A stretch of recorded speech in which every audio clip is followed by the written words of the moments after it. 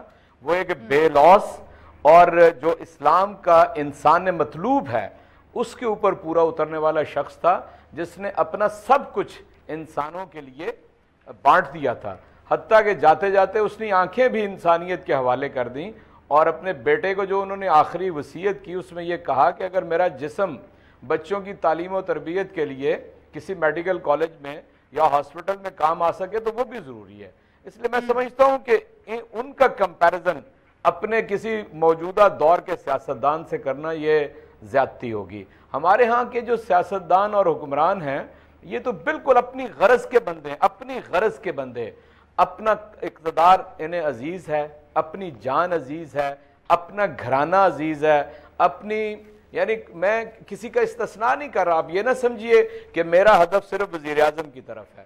میں جب بات کرتا ہوں نا تو یہ بالکل اوورآل بات کر رہا ہوں. میں کوئی ایک مثال ہم اپنے حکمرانوں میں نہیں پیش کر سکتے الا ماشاءاللہ یقیناً کوئی ہوں گے بھی. ہم نے عبدالرب نشتر صاحب کے بارے میں پڑھا ہے کہ وہ ایک بے لوس اور خدمت کرنے والے انسان تھے، اور وہ حکمران کلاس سے بھی ان کا تعلق ہے. چودھری صاحب اگر آپ اجازت دیں، میں مریم کی ٹویٹ کوٹ ان کوٹ بتا دوں، پروڈیوسر صاحبہ چلائیے بھی. All present and previous expenditures incurred on the Prime Minister's treatment, investigations, tests, lodgings are borne by the family itself. تو یہ میں یہی کہہ رہا ہوں نا کہ جو ترجمان پی آئی اے کہہ رہا ہے اپنے اس ایکٹ کو جسٹیفائی کرنے کے لیے کہ ہم نے جہاز بھجوا دیا ہے، وہ یہ کہتے ہیں کہ پرائم منسٹر کا آفس پورا ریلوکیٹ ہو گیا تھا لنڈن میں، اور وہاں سے بیٹھ کے یہ پاکستان کی امور مملکت چلا رہے تھے. مگر کتنا اگر ہو بھی گیا تھا، گو کہ اس کے اندر بھی کہیں آئین کے اندر گنجائش نہیں ہے کہ آپ ریلوکیٹ کر لیں. ادھر باغدار متحرک تھے، مریم پی ایم آفس میں تھی، every thing was running by state bureaucrats کے تحت، جس کے تحت بھی چل رہا تھا. مگر ایک بات بتائیں سر، کتنا مشکل تھا کہ یہ 28 لوگ جو ہیں یہ کمرشل فلائٹس لے کے لنڈن سے واپس؟ میں آپ کو یہی بات بتانا چاہ رہا ہوں کہ جو پی آئی اے کے ترجمان نے جسٹیفیکیشن دی ہے پی آئی اے کا جہاز بھیجنے کی، وہ اتنی بھونڈی ہے کہ مطلب آپ سر وہ ایک اور ایشو ہائی لائٹ کرتا ہے کہ ادھر انسٹیٹیوشنل بریک ڈاؤن ہو چکا ہے. نیب چیئرمین بھی تو آ کے جسٹیفیکیشن دے رہا تھا نا متنبع ہونے کے بعد. یہ پی آئی اے کے ترجمان کا کام نہیں ہے سر، نیب کے چیئرمین کا کام بھی نہیں ہے کہ معافیاں تلافیاں کرے. یہ کام تو حکومت کے ترجمان کا بتایا کہ جی کیوں جہاز انہوں نے منگوا لیا ہے. لیکن اس کا مطلب یہ ہے کہ پی آئی اے خود یہ سمجھ رہی تھی کہ یہ کام ہم غلط کر رہے ہیں، لیکن اس کو جسٹیفیکیشن کس طرح دی جائے تو انہوں نے وہ دلیل اس کی دے دی. لیکن میں سمجھتا ہوں کہ لنڈن میں جہاں پاکستان سے روزانہ کئی فلائٹس جاتی ہیں، پی آئی اے کی بھی جاتی ہیں اور پی آئی اے سے بہتر ایئر لائنس بھی جاتی ہیں، اگر وزیر اعظم صاحب کو پی آئی اے میں جو جہازوں میں جو فراہم کردہ نشستیں تھیں وہ اتنی آرام دہ نہیں تھیں، تو میں سمجھتا ہوں کہ اس سے بہتر جہاز موجود تھے جن میں وہ آ سکتے تھے.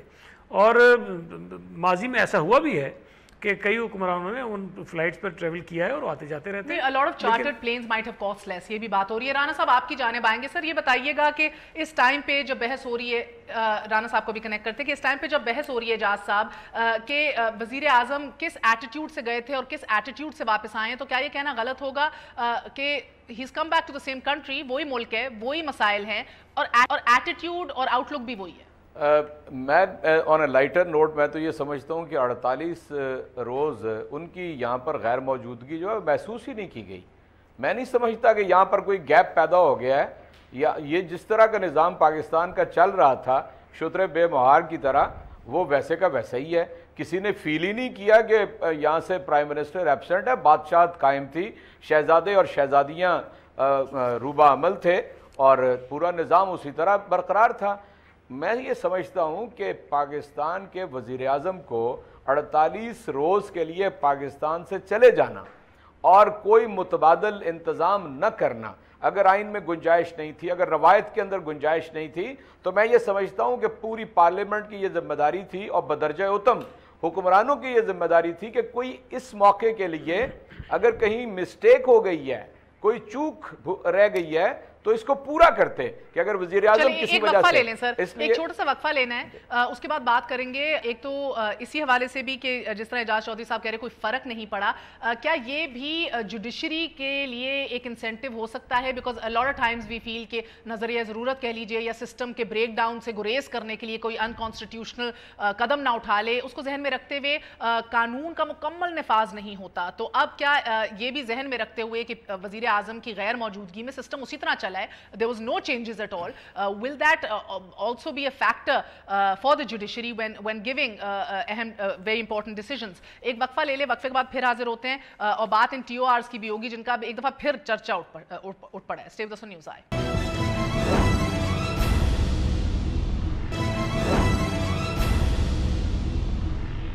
عید ختم اور مہلت بھی ختم، اپوزیشن کے ہاتھوں بلیک میل نہیں ہوں گے، یہ الفاظ بلکہ یوں کہہ لیجئے کہ پاناما لیکس پر بننے والی TORs کمیٹی اور حکومت کے سلوگن بن چکے ہیں. ناظرین، بیٹھکوں کا معمول جاری ہے اور گھنٹوں کی میٹنگز کے بعد جو بات عوام تک پہنچتی ہے یا تو اگلے ہفتے کا شیڈیول یا پھر فریقین کو اعتماد میں لینے کا حکم. آج لاہور میں وزیر اعظم اور وفاقی وزراء کی بیٹھک تھی اور قومی اسمبلی میں قائد حزب اختلاف اور شاہ محمود قریشی کی اہم ملاقات ہوئی ہے. وزیر اعظم کی ملک میں موجودگی کے باوجود معاملہ ٹس سے مس نہیں ہوا اور اب الیکشن کمیشن کے ممبران کی تقرری اس سارے مدے میں بلیسنگ ان ڈسگائز کا کام کر رہی ہے. اور کیونکہ ان تقرریوں میں وقت بھی درکار ہے اور ان ممبران کے بغیر تینوں جماعتوں کے جمع کرائے گئے ریفرنسز جو ہیں ان کی بھی کوئی وقت نہیں بچتی. اور جہاں تک تحریک چلانے کے دھواں دار بیانات ہیں، اب تک بھی آثار یہی ہیں کہ تحریک انصاف نعرہ مارے گی اور پیچھے مڑ کر دیکھے گی تو اکثر جماعتیں سر پٹ بھاگ چکی ہوں گی. اشارہ آپ کی طرف ہی ہے سر، پیپلز پارٹی کی طرف، کیونکہ ابھی تک مشترکہ کوئی لاہے عمل دکھائی نہیں دے رہا. لیکن اگر آپ اجازت دیں میں زبیر عمر کو بھی خوش آمدید کہوں گی. زبیر صاحب السلام. جی السلام علیکم. زبیر صاحب، آپ کے ابھی ہمیں جوائن کرنے سے پہلے ذکر ہو رہا تھا کہ کس طرح ایک مورل اتھارٹی بحال کرنے کا ٹائم ہے، کس طرح حکومت اور سیاسی نظام کی جو کریڈیبلٹی ہے وہ لائن پہ ہے ایٹ دس ٹائم سر. اور again in complete stark contrast with Abdul Sattar Edhi, وہ وفات پا گئے، ان کی سمپلسٹی اجاگر ہو رہی ہے، ہر جگہ بات ہو رہی ہے. ایسے وقت میں سر ایک PIA کا پلین منگوانا، اتنا زیادہ نقصان کرنا، آپ کو لگتا ہے کہ یہ پی ایم کی کریڈیبلٹی، ان کا جو امیج ہے وہ بحال کر پائے گا؟ ذہن میں رکھیے کہ at the time when your government is asking taxpayers to come up and start paying up, do you think کہ کوئی ٹیکس دے گا جو نہیں دے رہا کہ یار اگر میرے پیسے کے اوپر ہی PIA کے پلینز منگوانے ہیں تو میں I'm better not giving taxes. میرا خیال ہے بالکل غلط کمپیریزن ہے. ایک تو یہ ہے کہ انڈیا میں مدر ٹریسا، ہم سب کو پتہ ہے کہ وہ کتنی عظیم خاتون تھی اور ان کی کیا خدمات تھی. ان کی ڈیتھ پر یا ان سے پہلے no one was comparing politicians with Mother Teresa. Mother Teresa was Mother Teresa. Sattar Edhi کو ہم اس لیے یاد کر رہے ہیں کہ وہ یونیک پاکستان میں آج تک اس سے زیادہ عظیم شخصیت نہیں آئی. So let's not compare. سر میں نے تو شروع میں بھی کہا نا، اگر سیاست خدمت کا نام ہے تو عبدالستار عیدی سے بڑا سیاستدان اس ملک میں نہیں تھا. اینکرز کو بڑا فائدہ ہوتا ہے کہ وہ جب تمہید باندھتے ہیں تو کوئی نہیں بیچ میں بول سکتا، اور جب ہم بولنا شروع کرتے ہیں تو آپ بیچ میں. نہیں آپ بولیں سر، مجھے جسٹیفائی کر دیجئے یہ جو پلین بلایا گیا تھا. جسٹ جسٹیفائی کرنے تو دیں. میں آ رہا ہوں جہازوں پر. ایک تو یہ ہے کہ as a prime minister he got every right, اور پاکستان کے پچھلے 20 سال میں جتنے لیڈران آئے نا، چیف ایگزیکٹو یا پریزیڈنٹ، سب سے کم VVIP، اور میں آپ کو ابھی ڈاٹا بھی بھیج دوں گا، سب سے سر مجھے آپ قانون کی شک بتا دیں جدھر ان کا رائٹ ہے. یہ میں یہ جانتی ہوں کہ اپنا وہ طبی ٹریٹمنٹ کرا سکتے ہیں، that's his prerogative. I can't argue with you like that. I'm not arguing sir، میں آپ سے سوال پوچھ رہی ہوں. آپ نے کہا ایوری رائٹ، کون سا رائٹ ہے، کہاں لکھا ہے؟ بھائی مجھے تو نہیں پتا کہ کہاں لکھا ہے، بٹ مجھے یہ بتا دیں. اور میں چیلنج کر رہا ہوں، عمران خان نے کہا تھا نا کہ کورٹ میں جائیں گے. میں آپ کو ابھی بتا رہا ہوں مہر، اگر مجھے نہیں پتا PTI کا کوئی بیٹھا ہوا ہے، they will never go to the court on this. No one will go to the court on this. کیسے جا سکتے ہیں کہ پرائم منسٹر کو کیوں نہیں ایلیجیبلٹی؟ جب مشرف صاحب کرتے تھے یا آرمی چیف جاتے ہیں جہازوں میں تو آپ کا تو منہ لڑکھڑاتا ہے ان کو بات کرتے ہوئے. مشرف صاحب جاتے تھے، کسی نے پروگرام کیا تھا؟ سب سے زیادہ VVIP فلائٹس مشرف صاحب نے کی. Are you seriously comparing it to a dictator that if he was justified, you were justified? میں آ رہا ہوں. I am also comparing to Yusuf Raza Gilani. I am also comparing to Raja Parvez Ashraf. I am also comparing with President Zardari. میں ابھی آپ کو data بھیج دیتا ہوں. ہاں ضرور بھیجیں سر. سب سے کم VVIP فلائٹس ایٹ لیسٹ پچھلے 25 سال میں جہاں تک ہمارا ڈاٹا ہے اس میں پرائم منسٹر نواز شریف نے کی ہیں. اس کی وجہ ہے, میں آپ کو یہ بھی بتا دوں, آپ نے ریز کیا تھا جون 2013 میں قطر ایئر ویز نے بادشاہ نے پاکستان کو ایک جہاز تحفے میں دیا تھا جو پی آئی اے میں ایڈ ہوا تھا, لیکن مشرف صاحب نے اس کو ہتھیار کیا تھا اور وہ استعمال کر رہے تھے. پھر شوکت عزیز کے لیے ایک نیا جہاز کرتے نا احتساب سر, باہر کیوں بھیج دیا ملک سے؟ مجھے ڈاٹا تو دینا عوام کو, کیونکہ ایک طرف ون سائیڈڈ جب ہوتا ہے, پھر اس کے بعد پرویز یہ یوسف رضا گیلانی, زرداری صاحب اور راجہ پرویز اشرف نے جون 2013 میں ہماری جب حکومت آئی تھی تو وہ جہاز پی آئی اے کو واپس دے دیا تھا, پی آئی اے کو واپس دے دیا تھا. اس سے پہلے 10 سال وہ جہاز جو تھا وہ ایکسکلوسیولی فار دا سی. سر بہترین بات اور 100% فیکچوئل بتا رہے ہیں آپ. جی 100% فیکچوئل بات بتا رہا ہوں. مگر میرا سوال ایک سوال سر زبیر صاحب, ایک سوال. سو ان ایسنس اس کا ان نٹ شیل یہ بات ہوئی کہ اگر وہ چوری کرتے تھے تو آپ کو بھی حق ہے, اگر ڈکٹیٹر کرتا تھا تو آپ کو بھی حق ہے, اگر زرداری یوسف رضا گیلانی کرتا تھا تو آپ کو بھی حق ہے. So in nutshell you know better than them. وائڈ آپ کیوں کہتے ہیں آپ بہتر ہیں سر؟ کون سا ویژن ہے آپ؟ میں پورا, آپ میرا سوال جواب سن لیں, پھر آپ جو مرضی سوال کریں. پہلی بات تو یہ ہے کہ میں نے یہ کہا ہی نہیں کہ وہ چوری کرتے تھے. They had the right according to the privileges and perks that they enjoyed. So there was nothing illegal about it. There was nothing. Read it out to me نا, مجھے perks اور privilege پڑھ کے سنا دے. میں تو اس لیے تو آپ سے بیٹھک کرتے ہیں کہ ہمیں enlighten کریں. ابھی آپ نے مجھے فون لائن پر لیا ہے, میں آپ کو ابھی آپ الزام لگا رہے ہیں نا. الزام نہیں, سوال پوچھ رہے ہیں سر, کون سا پرک اور پریویلیج ہے بتا دیں. نہیں تو آپ لوگوں نے کہا نا, آپ کی پارٹی نے, پی ٹی آئی نے یہ کہا کہ جی ہم کورٹ جائیں گے, تو کورٹ چلے جائیں نا. If I challenge کہ وہ کبھی بھی نہیں جائیں گے کیونکہ ان کے لیگل ایکسپرٹ. جی اجاز چودھری صاحب. میں دیکھ تو زبیر بھائی آپ ذرا حوصلے سے بات سنیے گا. آپ نے کم از کم 6 مرتبہ کہا ہے کہ کورٹ نہیں جائیں گے. دیکھیں مثلا فرض کیجئے کہ مجھے کورٹ, سن لینا آپ میری بات سنیں, مجھے کورٹ سے صاف جواب بھی مل جائے, میں سمجھتا ہوں کہ اس سے بڑا اس غریب قوم کے اوپر کوئی ظلم نہیں ہوگا کہ آپ کا وزیر اعظم, میرے پاس تو میڈیا معلومات کا خزانہ ہے نا, مجھے تو آپ کی رپورٹ نہیں ملتی, 10-10.5 ارب روپے 3 سال کے اندر اپنے بیرون ملک دوروں کے اوپر خرچ کر چکے ہیں. اور اگر واقعتاً میڈیا میں آنے والی خبر درست ہے کہ 30 کروڑ روپیہ ایک فٹ اوپر لگا دیا ہے, تو پتہ نہیں کون سی, پتہ نہیں, ایک منٹ سن لینا, اور جی بات تو سن لینا, یہ کون سا استحقاق ہے کہ ایک غریب ترین ملک, مقروض ملک, آپ جس نعرے پہ آئے تھے نا وہ تھا کفایت شعاری اور کشکول توڑنے کا. کیا یہ کفایت شعاری ہے کہ آپ بیرون ملک کی سارا علاج کروائیں, سفر بھی اتنا مہنگا کریں؟